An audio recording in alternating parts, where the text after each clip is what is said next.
भागवत पुराण अष्टम स्कंद 23वां अध्याय। बलि का बंधन से छूटकर सुतल लोक को जाना।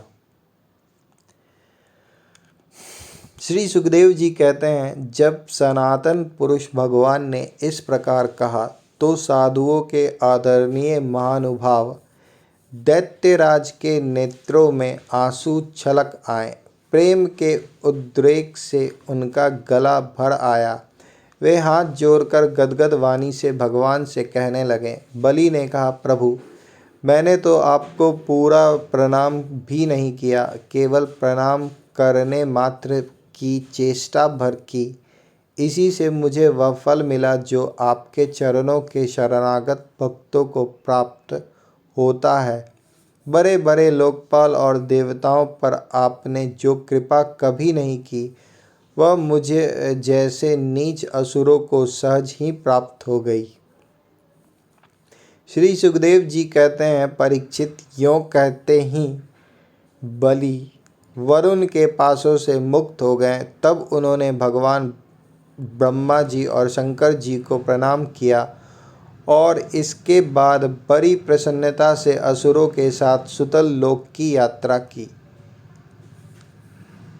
इस प्रकार भगवान ने बलि से स्वर्ग का राज्य लेकर इंद्र को दे दिया, अदिति की कामना पूर्ण की और स्वयं उपेंद्र बनकर वे सारे जगत का शासन करने लगे। जब प्रहलाद ने देखा कि मेरे वंशधर पौत्र राजा बलि बंधन से छूट गए और उन्हें भगवान का कृपा प्रसाद प्राप्त हो गया, तो वे भक्ति भाव से भर गए। उस समय उन्होंने भगवान की इस प्रकार स्तुति की। प्रहलाद जी ने कहा, प्रभु, यह कृपा प्रसाद तो कभी ब्रह्मा जी, लक्ष्मी जी और शंकर जी को भी नहीं प्राप्त हुआ, तब दूसरों की बात ही क्या है। अहो विश्ववंद्य ब्रह्मा आदि भी जिनके चरणों की वंदना करते रहते हैं, वही आप हम असुरों के दुर्गपाल किलेदार हो गए।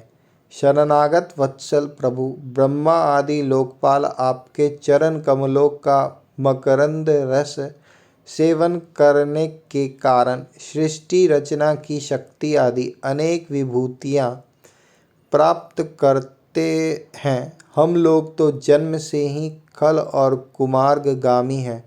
हम पर आपकी ऐसी अनुग्रह पूर्ण दृष्टि कैसे हो गई, जो आप हमारे द्वारपाल ही बन गए। आपने अपनी योग माया से खेल ही खेल में त्रिभुवन की रचना कर दी। आप सर्वज्ञ, सर्वात्मा और समदर्शी हैं, फिर भी आपकी लीलाएं बड़ी विलक्षण जान पड़ती है। आपका स्वभाव कल्प वृक्ष के समान है, क्योंकि आप अपने भक्तों से अत्यंत प्रेम करते हैं। इसी से कभी कभी उपासकों के प्रति पक्षपात और विमुखों के प्रति निर्दयता भी आप में देखी जाती है। श्री भगवान ने कहा, बेटा प्रहलाद, तुम्हारा कल्याण हो। अब तुम भी सुतल लोक में जाओ, वहाँ अपने पौत्र बलि के साथ आनंद पूर्वक रहो और जाति बंधुओं को सुखी करो। वहाँ तुम अब मुझे नित्य ही गदा हाथ में लिए खड़ा देखोगे। मेरे दर्शन के परमानंद में मग्न रहने के कारण तुम्हारे सारे कर्म बंधन नष्ट हो जाएंगे। श्री सुखदेव जी ने कहते हैं, परीक्षित, समस्त दैत्यों के स्वामी विशुद्ध बुद्धि प्रहलाद जी ने जो आज्ञा कहकर हाथ जोड़कर भगवान का आदेश मस्तक पर चढ़ाया, फिर उन्होंने बलि के साथ आदि पुरुष भगवान की परिक्रमा की, उन्हें प्रणाम किया और उनसे अनुमति लेकर सुतल लोक की यात्रा की। परीक्षित, उस समय भगवान श्री हरि ने ब्रह्मवादी ऋत्विजों की सभा में अपने पास ही बैठे हुए शुक्राचार्य जी से कहा, ब्राह्मण, आपका शिष्य यज्ञ कर रहा था, उसमें जो त्रुटि रह गई है उसे आप पूर्ण कर दीजिए, क्योंकि कर्म करने में जो कुछ भूल चूक हो जाती है वह ब्राह्मणों की कृपा दृष्टि से सुधर जाती है। शुक्राचार्य जी ने कहा, भगवान, जिसने अपना समस्त कर्म समर्पित करके सब प्रकार से यज्ञेश्वर यज्ञ पुरुष आपकी पूजा की है, उसके कर्म में कोई त्रुटि, कोई विषमता कैसे रह सकती है? क्योंकि मंत्रों की अनुष्ठान पद्धति की देश, काल, पात्र और वस्तु की सारी भूलें आपके नाम संकीर्तन मात्र से सुधर जाती है। आपका नाम सारी त्रुटियों को पूर्ण कर देता है। तथापि अनंत, जब आप स्वयं कह रहे हैं तब मैं आपकी आज्ञा का अवश्य पालन करूंगा। मनुष्य के लिए सबसे बड़ा कल्याण का साधन यही है कि वह आपकी आज्ञा का पालन करे। श्री सुखदेव जी कहते हैं, भगवान शुक्राचार्य ने भगवान श्री हरि की यह आज्ञा स्वीकार करके दूसरे ब्रह्मर्षियों के साथ बलि के यज्ञ में जो कमी रह गई थी उसे पूर्ण किया। परीक्षित, इस प्रकार वामन भगवान ने बलि से पृथ्वी की भिक्षा मांगकर अपने बड़े भाई इंद्र को स्वर्ग का राज्य दिया, जिसे उनके शत्रुओं ने छीन लिया था। इसके बाद प्रजापतियों के स्वामी ब्रह्मा जी ने देवर्षि पितर मनु, दक्ष, भृगु, अंगिरा, सनत कुमार और शंकर जी के साथ कश्यप एवं अदिति की प्रसन्नता के लिए तथा संपूर्ण प्राणियों के अभ्युदय के लिए समस्त लोक और लोकपालों के स्वामी के पद पर वामन भगवान का अभिषेक कर दिया।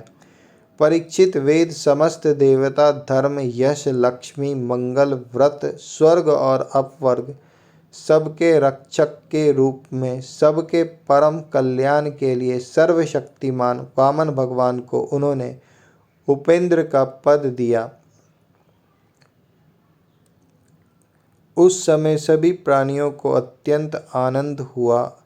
इसके बाद ब्रह्मा जी की अनुमति से लोकपालों के साथ देवराज इंद्र ने वामन भगवान को सबसे आगे विमान पर बैठाया और अपने साथ स्वर्ग लिवा ले गए।